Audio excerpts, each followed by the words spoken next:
Hi my dear friends, welcome to job updates in Telugu YouTube channel.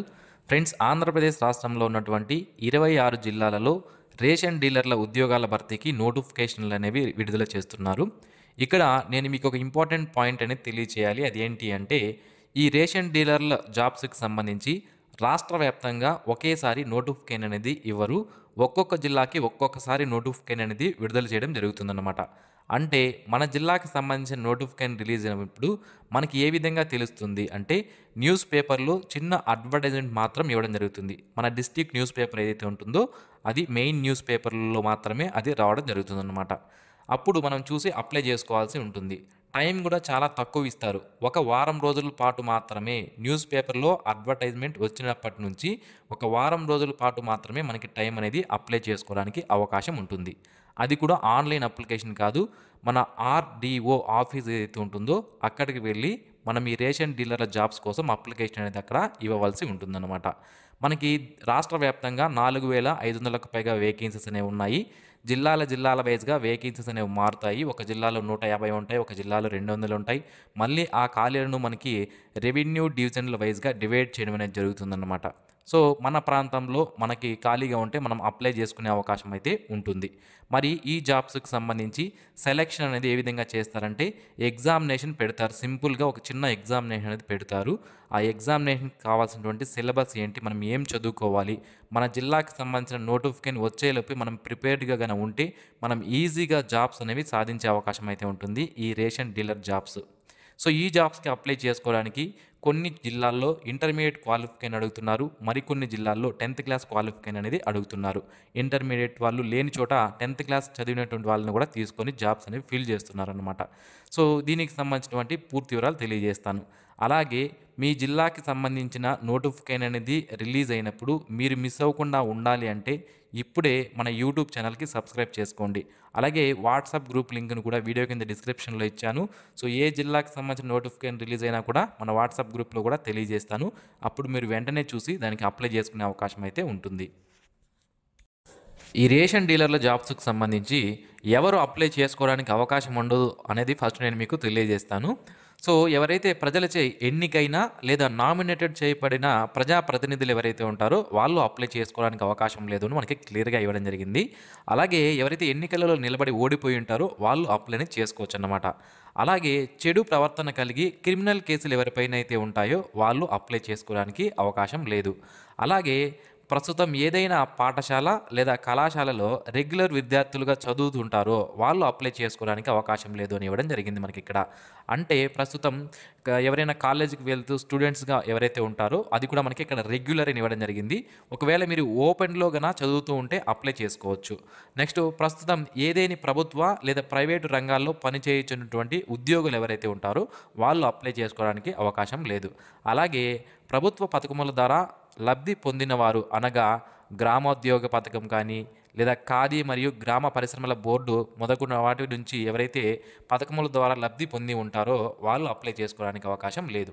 Next, ప్రజా పంపిణీ వ్యవస్థ అమలు, నల్ల బజారు నియంత్రణ చేయు శాఖలు అనగా పౌర సరఫరాలు, రెవెన్యూ, నిఘా మరియు అమలు శాఖ, పోలీసులు, తూనికలు కొలతలు, న్యాయశాఖ, కేంద్ర ప్రభుత్వం వారి నాణ్యత నియంత్రణ విభాగము మొదలగు శాఖలలో అనగా పాఠశాల విద్య, సాంఘిక సంక్షేమ శాఖ, వెనుకబడుల తరగతుల సంక్షేమ శాఖ, గిరిజన సంక్షేమ శాఖ, మైనారిటీ, మహిళాభివృద్ధి, శిశు సంక్షేమ శాఖ, రెసిడెన్షియల్ స్కూళ్ళు, ప్రభుత్వ పారిశ్రామిక శిక్షణా సంస్థలు, నేషనల్ కేడెట్ కార్ప్స్ ఎన్సీసీ మొదలగు శాఖలు మరియు ఆంధ్రప్రదేశ్ రాష్ట్ర పౌర సరఫరాల సంస్థలో పనిచేస్తున్న ఉద్యోగుల దగ్గర బంధువులు అనర్హులు మనకి ఇక్కడ క్లియర్గా ఇవ్వడం జరిగింది. సో బంధువులు అంటే ఆ కుటుంబానికి సంబంధించిన వాళ్ళు నాట్ ఎలిజిబుల్ అనమాట. కానీ అవుట్ సోర్సింగ్ ఉద్యోగులు, అంగన్వాడీ సెంటర్స్, ఏఎన్ఎం, ఆశా కార్మికులు, విద్యా వాలంటీర్గా కాంట్రాక్ట్ బేసిస్ కింద పనిచేస్తున్న ఉద్యోగుల యొక్క కుటుంబ సభ్యులు మరియు బంధువులు కూడా చౌక దుకాణ డీలర్ జాబ్స్కి అర్హులు అని మనకి ఇక్కడ క్లియర్గా ఇవ్వడం జరిగిందన్నమాట. ఓకే, అది. నెక్స్ట్, మనము అప్లికేషన్ ఫామ్తో పాటుగా ఏమేమి డాక్యుమెంట్స్ అనేవి మన దగ్గర ఉండాలి దీనికి అప్లై చేసుకోవడానికి అంటే, ఇంటర్మీడియట్ లేదా 10వ తరగతి ఉత్తీర్ణత ధ్రువపత్రం ఉండాలి. ఎవరైతే ఇంటర్మీడియట్ ఇప్పుడు మనం ఒక చోట అప్లై చేస్తాము, అక్కడ ఇంటర్మీడియట్ చదివిన వాళ్ళు ఎవరూ లేరు అంటే 10వ తరగతి చదివిన వాళ్ళని కూడా తీసుకోవడం జరుగుతుంది. అయితే ఇంటర్మీడియట్ క్వాలిఫికేషన్ అనేది తప్పనిసరిగా ఉండాలి. ఒకవేళ ఇంటర్మీడియట్ లేని వాళ్ళు ఉంటే 10వ తరగతి వాళ్ళని తీసుకుంటారన్నమాట. సో వయస్సు తెలియజేసే ధృవపత్రము మనకి 10th క్లాస్ సర్టిఫికేట్లో మన యొక్క డేట్ ఆఫ్ బర్త్ ఉంటుంది కదా, దాన్ని తీసుకుంటారు. లేదా డేట్ ఆఫ్ బర్త్ సర్టిఫికేట్ ఉన్నా కూడా మీ దగ్గర సరిపోతుంది. నెక్స్ట్ పాఠశాల లేదా కళాశాల ట్రాన్స్ఫర్ సర్టిఫికేట్ టీసీ ఏదైతే ఉంటుందో అది ఉండాలి. నివాస ధృవీకరణ పత్రము ఇది లేకపోతే మనం తీసుకోండి. లేదా ఆధార్ కార్డు కానీ, రేషన్ కార్డు కానీ, ఓటర్ కార్డు కానీ, పాన్ కార్డు కానీ ఏదైనా సరిపోతుందన్నమాట. నెక్స్ట్ వికలాంగుల కేటగిరీకి సంబంధించి మనకి person with disability certificate, Sadaram certificate అంటాం, అది తీసుకోవాల్సి ఉంటుంది ఎవరైనా ఫిజికలీ హ్యాండిక్యాప్డ్ వాళ్ళు ఉంటే. నెక్స్ట్ దరఖాస్తుదారుడు పరీక్షల నందు ఉత్తీర్ణుడైన ఎడల చౌక ధరల దుకాణమును నడుపుటకై ఆర్థికముగా పెట్టుబడి పెట్టవలెను అని కూడా ఇవ్వడం జరిగింది. దానికి సంబంధించినటువంటి ఒక అఫిడవిట్ కూడా జత చేయాల్సి ఉంటుంది. నెక్స్ట్ 3 పాస్పోర్ట్ సైజు ఫోటోలు, క్యాస్ట్ సర్టిఫికేటు, నివాస స్థలం ధృవీకరణ పత్రము, ఆధార్ కార్డు జిరాక్స్ కాపీ, నిరుద్యోగిగా ఉన్నట్లు స్వీయ ధృవీకరణ పత్రం ఒకటి, అలాగే ఓటర్ లేదా రేషన్ కార్డు జిరాక్స్ కాపీ ఒకటి, సాల్వెన్సీ సర్టిఫికేట్ ఒకటి మనము దీనికి సంబంధించి ఈ డాక్యుమెంట్స్ అన్నీ కూడా తయారు చేసి పెట్టుకోవాలి. మరి ఈ జాబ్స్కి సంబంధించి సెలక్షన్ ప్రొసీజర్ అనేది ఏ విధంగా ఉంటుంది అంటే మొత్తం మనకి 100 మార్కులకి సెలక్షన్ ప్రొసీజర్ అనేది ఉంటుంది. ఈ 100 మార్కుల్లో 80 మార్కులకి ఎగ్జామినేషన్ పెడతారు. మిగిలినటువంటి 20 మార్కులకి ఇంటర్వ్యూ ఉంటుంది. మరి ఈ ఎగ్జామినేషన్ సంబంధించిన డీటెయిల్స్ చెప్తాను చూడండి. ఫస్ట్ సిలబస్ ఏముంటుంది ఎగ్జామినేషన్లో అంటే 80 మార్కులకి ఈపీడిఎస్ ప్రజా పంపిణీ వ్యవస్థ అమలు, దాని యొక్క తీరుతెన్నులు అంటే దాని యొక్క వర్క్స్ ఏంటి, చౌక ధరల దుకాణములకు సంబంధించినటువంటి డీటెయిల్స్ అంటే అవి ఎప్పుడు ఏర్పడ్డాయి, ఏ గవర్నమెంట్ దాన్ని స్టార్ట్ చేసింది, ప్రస్తుతం అందులో ధరలు ఎంత ఉన్నాయి, ఇలాంటి డీటెయిల్స్ ఉంటాయి. నెక్స్ట్ నిత్యావసర సరుకులు మరియు ఇతర సాధారణ విషయములు, దానికి సంబంధించి రేషన్ షాప్స్కి సంబంధించినటువంటి సాధారణ విషయములు అనేవి మనకి సిలబస్లో ఉంటాయి. ఎస్సిఎం విధానము మరియు ఈ పాస్కు అనుసంధానించబడిన తూనిక యంత్రము పైన అవగాహన మనకి ఉండాల్సి ఉంటుంది.